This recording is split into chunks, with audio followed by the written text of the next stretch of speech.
Γεια σας παιδιά. Καλώς τα παλικάρια. Καλησπέρα, τι κάνουμε. Καλησπέρα σας, χαίρομαι πάρα πολύ που επιτέλους έχουμε δύο ανθρώπους της τέχνης. Προφανώς θα μας παίξετε πιάνο. Καταλάβατε λόγω του πιάνου. Μα είναι, όχι, είναι εντυμένοι σαν να πηγαίνουν σε μια συναυλία. Χαίρομαι πάρα πολύ που ήρθατε. Τι θα μας παίξετε σήμερα? Πρώτα είναι το Godfather, μετά της Carmen. Α, Μπιζέ. Μάλιστα.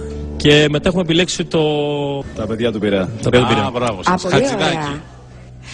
Άρα, όπως καταλάβατε, εσείς οι ακαλλιέργητοι, Ναι, θα εμείς, ακούσουμε ναι. ένα Δεν τα κομμάτι έχουμε ξανακούσει. ακάτρεμα, Μάλιστα. γιατί έχουμε ένα πιάνο, θα μας παίξουν δύο κύριοι, οπότε προφανώς θα ακούσουμε ακάτρεμα. Συγγνώμη, αλλά δεν ταιριάζει με αυτό που θα πω. Ακάτρεμα είναι με Είδε ο τέσσερα γύφτος στη χέρια. γενιά του και αναγάλια στην καρδιά του. ήδη, σας Σε τα βλέπω είδα, σήμερα τελικά. ενθουσιασμένη. Τέλεια. Και πραγματικά ανυπομονώ να σας ακούσω. Εγώ περισσότερο από όλους. Ευχαριστούμε πάρα πολύ, να είστε καλά. Αρχίζουμε.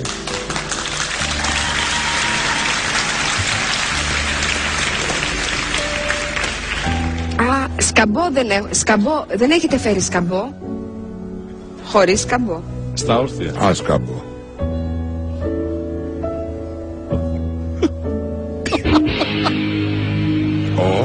Τι κάνατε?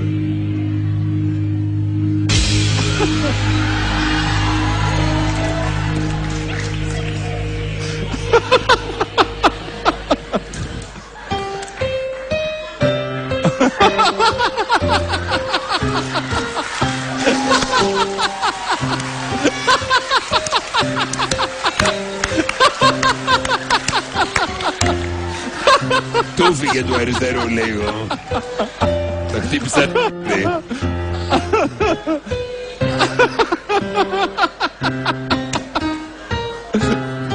Ευγενία, δεν σε φύγε σήμερα. Ναι.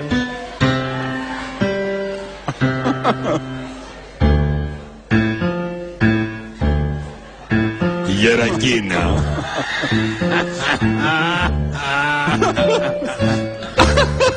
Χορεύεται.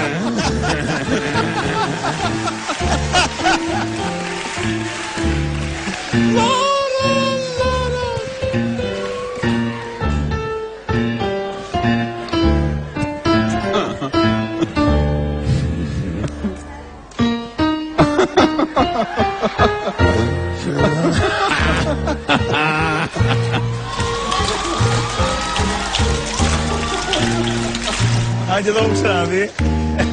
Έτσι στο YouTube, για να μην κοροϊδευόμαστε. Πολύ καλό και εδώ.